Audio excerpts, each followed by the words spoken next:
episode of Woulda, Coulda, Shoulda. This episode, we'll talk about a couple of fights that went down at UFC 171. That was somewhere. Where was it shot?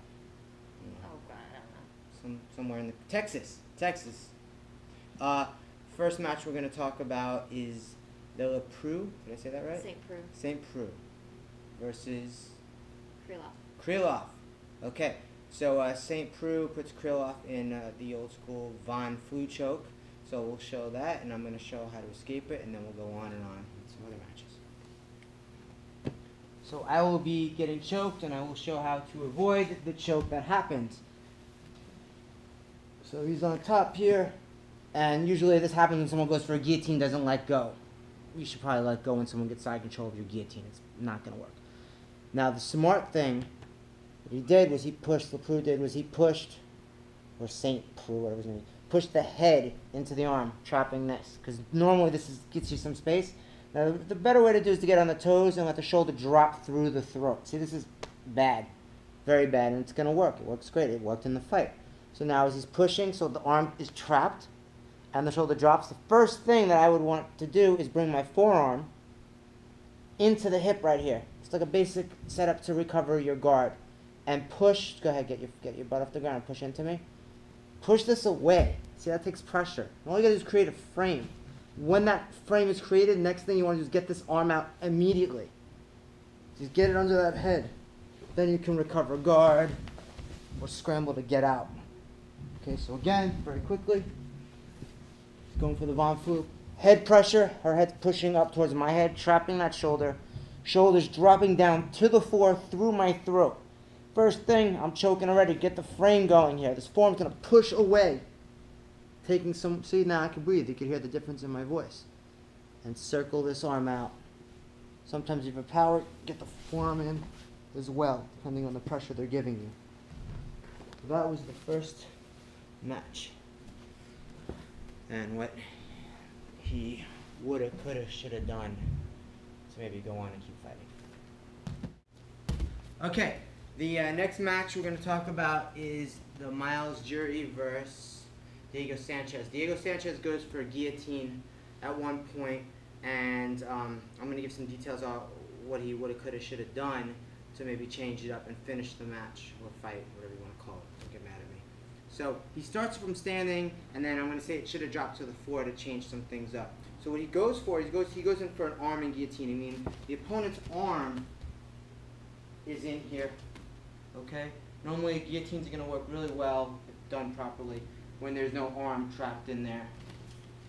It's just around the neck. But there's an arm in, so now there's chest and back and all this extra stuff in the way. So you have to make some adjustments from a regular guillotine to make this work. It could be a neck crank or a neck crank with choke. The way I'm going to do it's most probably going to be more of a choke than a neck crank, but they can both work depending on your angle. So the first thing you want to do, or what he wanted to do. So when he brings his hand under the chin, the choking arm in the right hand, he's going to flip it so the thumb goes down. Now you can't make your thumb go down this way, so don't bother trying that at home. You want to thumb down, gable grip the hands together. When the arm is in, it works best. Okay? So what he did do is something like this, and try the UFC2 guillotine. It doesn't work. I don't know why people try. The arching, the back, and lifting is not high percentage. What we want to do is fire this arm through and corkscrew it down along the chin and throat. See, it came along under her neck. I'm touching and my hand turns upside down. Okay, next thing you want to do is you want to put pressure with your armpit, or he want to put pressure with his armpit, pushing the head down of Myles. Okay? I'm under the arm. Fantastic. From here, you could jump guard sort of with the shin across the belly, or just a full guard, both legs around. I would want to get on my right hip, the hip of the choking arm, so I can get my angle better. You'll see in a second. So I fire this through, and now we go. I'll just say a jump guard. I'll be gentle right here. And I'm on my, I want to get on my side. That works best. What I want to do here is I'm going to pull up with my left hand slightly, but really what I want to do is push my armpit down and my elbow down towards my knee. Notice that my, lift your arm please. my right knee is not up here, because then see I'm blocking my own arm from going down. From here it's open, and I could just push down, and they tap. And it doesn't take a lot of strength or pressure. So I'm here, my hand corkscrews through, hands together, keep that knee out of the way. You don't want to block it. Open it up, but keep your guard. Pushing down, pushing the head down, and pulling the forearm up. And that's what woulda, coulda, shoulda happened if he was going to win. The next fight that we're going to talk about is the Tyron Woodley versus Carlos Condit. Condit. I can never say his name right. Sorry, Carlos. Don't punch me in the face. Doesn't mean I don't respect you. Or any of the fighters that I say the name wrong. See, I said wrong backwards. I'm just bad with words. Okay, anyway, probably why I shouldn't be doing a show. Maybe I should draw pictures. I don't know. Anyway, Carlos. I'll just say your first name. So Carlos throws Tyron in a triangle. There's two setups that could have happened, and Tyron is a beast. He just busts up and rips out of it. So prior to that, and even after that, he was setting up something that's called the meathook, which would have secured things a little bit better, and he wouldn't have been able to rip out as easily. Or I don't think he would have ripped out at all. These steps would have been taken. So in my opinion, they woulda, coulda, should have been taken, and you can go practice them at home. So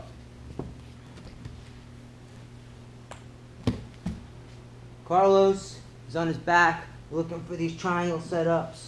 Pops through and he gets busted out and stood up, Rampage Jackson style. So with the meat hook setup, he's hugging that knee, controlling this arm right here, and he was close to making it happen. He was going like this and reaching with the fingertips right there. What he wants to do is take this left hand, go over the shin, not over the knee, over the shin, around your own ankle, and grab the chest meat. I'm grabbing some boob right now. Okay, so you grab the chest meat, and they can't back out from this part. So maybe they sit there. He could have been dropping elbows. He could have been doing all kinds of cool stuff from here. But for the triangle, you want to grab that wrist control right there, so this arm doesn't pull back in or escape. Grabbing that control. This weight on the back, here and here, makes it hard for them to stand up and bust out as well. And now, I'm going to take my right leg out right there. And as I take that right leg out, I'm going to simultaneously let go of the armpit and the left leg. Now watch what happens. I'm going to grab my own shin and keep the head down. You keep that head control down, it's very hard for them to stand. Keep the head down, grab my own shin, take out my left leg, I'll put it on the opposite hip, and I'm going to spin my body. Again, that pressure is always on the head. I'm pulling this down, moving my body this angle. You're not standing up from here. I don't care if it is Rampage Jackson, okay, or whoever. Swing the left leg over the right shin, flex the toes up, keep those flexed toes up. Heel of the left leg comes down. Sorry. I'm going to extend my right leg, and then I can grip the head, and that grip should be fine here. Extending the right leg, heel down, hips off the ground. But because that head is being controlled and pulled down the whole time, he can't or she can't stand up. Okay? This is just about what happened, okay? From here, because my head is able to posture up, I'm able to stand. Okay? But a simple transition where she grabs the head, it's the whole thing. It's just my head is controlled the whole time. I can't. It's very hard. I'm already choking. It's very hard to get up. Okay? I wasn't lying. I wasn't trying to make my point and not stand up. It's hard. The head control down, it's very hard to stand up. You gotta have some superhuman power lifter, lower back. And this is a person way lighter than me. This person same size, there's no way I'm moving. So that head control is very important to finish. So that's what, again, woulda, coulda, shoulda happened in that match. And that is it. That's our episode for today. I don't have anything clever or witty to say. I'm hungry. Thanks for watching. And check out the new rash guards. There you go. Dark Side United, all black. I know you want some. 10thPlanetWestLA.com. It's where the celebrities train. Come on.